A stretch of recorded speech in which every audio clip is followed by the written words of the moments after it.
arriver de rêver de quelqu'un que vous ne connaissez pas, et en vous réveillant de vous demander c'était qui lui. Apparemment, de ce que j'ai vu sur internet, il serait impossible de rêver de gens que nous n'avons jamais vus. Et pourtant, en 2008, un phénomène très étrange a commencé à se développer un peu partout dans le monde. Tout a commencé lorsqu'un psychiatre a fait un portrait robot d'un homme. Cet homme était apparemment vu dans les rêves d'une femme qui consultait ce psychiatre, et elle se plaignait de le voir régulièrement dans ses rêves sans jamais l'avoir vu en vraie vie. Le psychiatre, alors intrigué, va décider de partager cette photo avec d'autres amis psychiatres qui eux-mêmes vont confirmer quelque chose d'extrêmement étrange. En effet, leurs patients se plaignent de voir exactement le même homme dans leurs rêves. En fait, même les psychiatres vont être étonnés puisqu'ils disent avoir eux-mêmes vu l'homme dans leurs rêves. L'image va alors se populariser et des milliers de personnes vont alors se rendre compte d'un truc, c'est qu'ils rêvent tous du même gars. Et après plusieurs recherches, on remarque que ce mec n'existe absolument pas. Impossible de retrouver sa trace et impossible d'expliquer pourquoi on rêve de lui, et pourtant, il hante notre sommeil. Certains disaient que c'était la manifestation physique de Dieu, d'autres disaient qu'une entreprise secrète injectait l'image de l'homme dans notre sommeil afin que plusieurs personnes rêvent de lui. D'autres ont tout simplement vu l'homme sur internet et du coup on rêvait de lui après. En réalité, l'histoire est beaucoup plus simple. En fait, il s'agit d'un fake et c'était plus exactement une campagne marketing pour un film.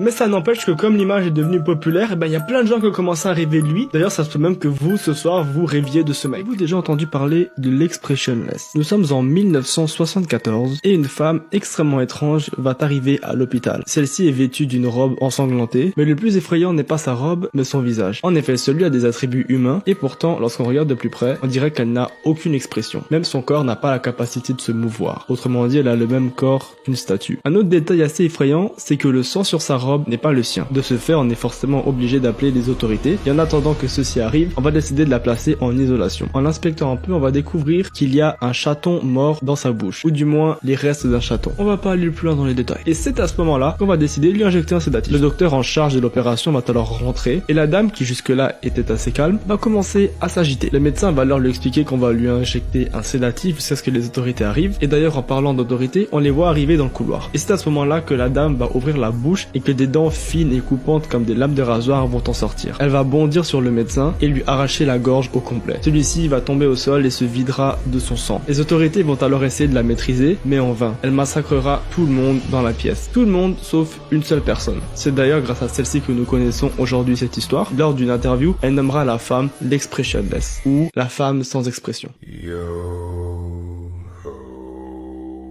All hands hoist the colors high.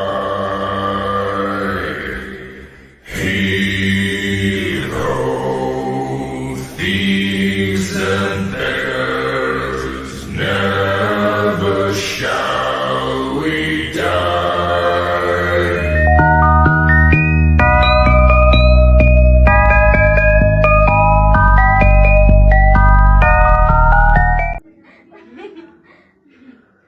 Amy.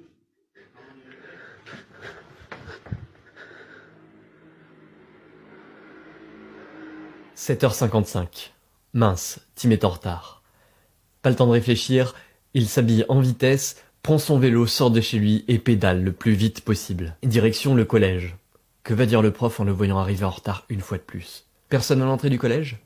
C'est pas grave, on trace. Vélo déposé, vite, et il court jusqu'à la salle de maths, salle 114, au premier étage. La porte est déjà fermée. Tim reprend son souffle avant de taper. Il est 8h05. Le cours a dû tout juste commencer. Avec un peu de chance, le prof n'a même pas encore fait l'appel. Il toque. Pas de réponse. Pas de bruit. Est-ce qu'il se serait trompé de salle? Pour s'en assurer, il ouvre la porte. La salle est vide. Est-ce que le prof était absent et personne ne l'a prévenu?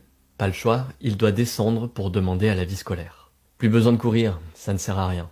De toute façon, s'il y a cours, il sera noté en retard, donc un peu plus ou un peu moins. Alors qu'il se dirige vers l'escalier pour atteindre le rez-de-chaussée, Tim se rend compte que le collège est particulièrement silencieux aujourd'hui. Pourtant, on est bien un jour de cours, aucun doute, mais d'après le bruit, on dirait que toutes les salles sont vides. Alors qu'il arrive devant la vie scolaire, Tim réalise qu'ici également, il n'y a personne. Bon, là c'est bizarre, très bizarre, trop bizarre, et pour être honnête, il n'est pas parfaitement à l'aise. Il se passe définitivement quelque chose aujourd'hui. Où est passé tout le monde? Alors qu'il se questionne, un cri retentit pas loin au rez-de-chaussée et résonne dans les couloirs. Y a quelqu'un? Pas de réponse. Mais il entend du bruit. Là-bas, au bout du couloir, quelqu'un s'affaire dans le CDI. Un deuxième cri. Cette fois c'est sûr, quelqu'un l'appelle à l'aide. Il doit surmonter sa peur, aller là-bas, au bout du couloir, vite, pour lui porter assistance. Il prend une paire de ciseaux sur le bureau de la vie scolaire et se dirige d'un pas hésitant vers la porte fermée du CDI. Il entend toujours du bruit, là, juste derrière. Allez Tim, c'est ton moment. Serrant la paire de ciseaux du plus fort qu'il peut dans sa main, il pousse la porte d'un coup sec. Aucun mouvement. Mais le spectacle qui se dévoile sous ses yeux le terrifie à jamais.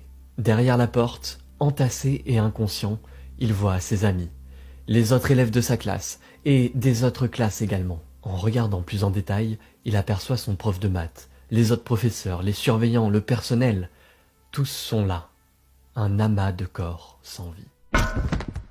Le bruit résonne dans le couloir et Tim tombe, inconscient, sur le bord de la pile.